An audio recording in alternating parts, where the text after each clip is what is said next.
What's going on, everybody? First and foremost, I want to give a shout out to Minute Maid for sponsoring this episode. Just kidding, they didn't. I'm not that cool. But they did make this really good pineapple coconut water. It's pretty awesome. It's new, so whatever. I've been drinking that lately. But what I'm doing today is I'm going to make a quick video about my personal favorite deadlift variation. Now, it seems like there sure is a lot of different ways to deadlift.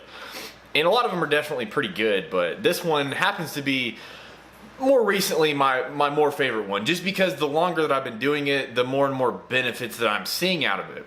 And the reason that I want to share it with everybody today is not only to explain how I like to implement it into my own training and the benefits that it has, but it's a variation that I don't see a lot of other people doing. So if I can just kind of get this information out there a little bit, maybe some more people could receive a huge benefit to doing this as I have. So here we go. So what I did was recorded my entire session from yesterday of doing this variation of the deadlift. And arguably this was one of the better deadlift sessions I've ever had with doing this variation. So luckily I brought my camera to the gym with me and I recorded all of my sets.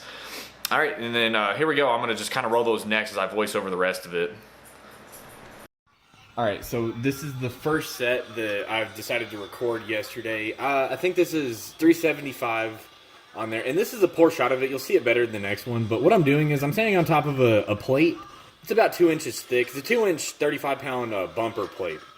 And then what I have here is there's 100 pounds of band tension on it. So this first set that I recorded was 375 with the 100 pounds of band tension at the top.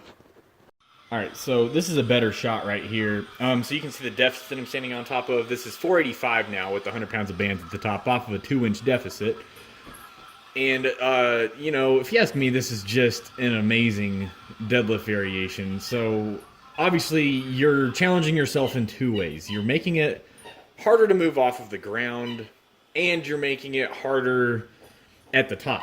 Increasingly harder the further the bar goes, obviously. And plus, the way I have the band set up on the deficit, the band isn't necessarily super thick. Like, I use this band quite a bit to warm up my triceps and shoulders and stuff like that before bench press. But the way I have it anchored underneath the plates, it's actually covering a lot of the band. So you can even see on the ground, there's like basically tension. There's band tension the whole time I'm doing the lift. So I do like setting it up this way. So I don't have hooks that I can put these bands on in this gym. So I just kind of compromise and set it up this way, because I kind of just put the bar, or put the band over the bar, and then just put the band underneath the plate like that. And I mean, it holds in place just fine. And then going up to 595 here, or is either 595 or 606. I can't remember if I put the clips on yet. So right a little over 700 at the top. And I did go ahead and throw on my belt and some straps, just kind of save myself a little bit. I did pull 881 sumo a couple days ago. And I am using straps because I did have a boo-boo on my hand. So I'm just trying to kind of save that skin a little bit for my top set. Okay, and then this is 716 right here, plus the bands in the deficit, obviously, and straps because of the boo-boo on my hand. And I didn't really know what I was going for here, but Jesse Burdick, my coach, did have me scheduled to do a 1-rep max on this. So that 716 kind of moved okay, felt a little awkward. So at this point, I didn't really know what I was going to try to be going up to after this. So I did decide to go up to 804. So this is about an 88-pound jump from where I was just at. It was kind of a big stretch. So the most that I've ever done on this variation is, well, actually I don't really remember. I can't say I've maxed out with this exact deficit in band before.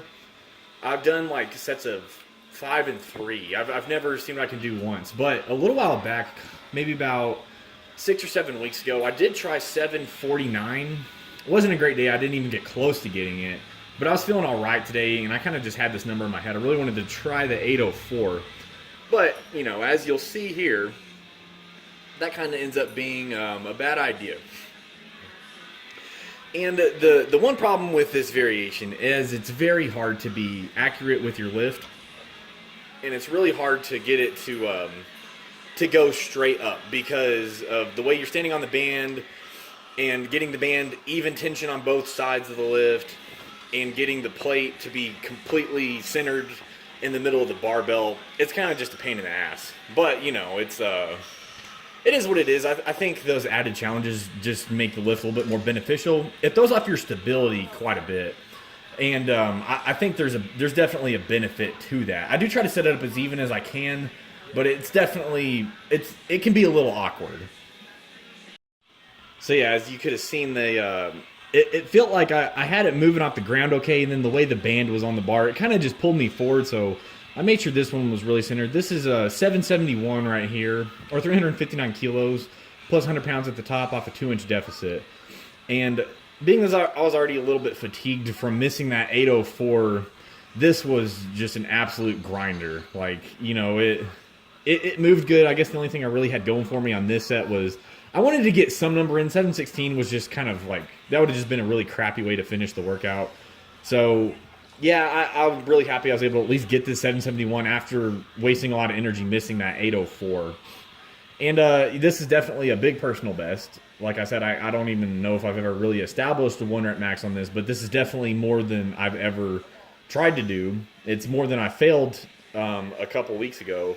So really happy with it. It seemed to move pretty good. And the execution of this lift on my part, I'm going to pat myself on the back a little bit here, was definitely pretty good. I think I executed the lift very, very well, and it went up smooth. You know, and one of the problems with pulling off of a deficit is sometimes is that even though it's not a huge difference, like, you know, you don't think 2 inches matters that much, but it can really throw off your positioning quite a bit.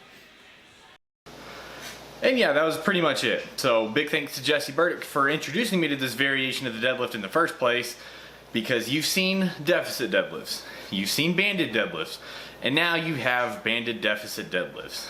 Like, what more could you ask for? You're really killing yourself on pretty much every aspect of the deadlift. You're gonna get stronger off of the ground, and you're gonna fix your lockout. And honestly, it's just super hard. So if you're struggling on your deadlift, been plateaued for a little while, or if you just hate yourself and want to do something ridiculously hard next time you deadlift, go try this one out. I found several benefits of it for myself. I hope you guys do too. I appreciate you guys watching this video. Let me guys know what you think down in the comments. Let me know if anybody else has tried this or whatever. So y'all have a nice day. Thank you very much for watching.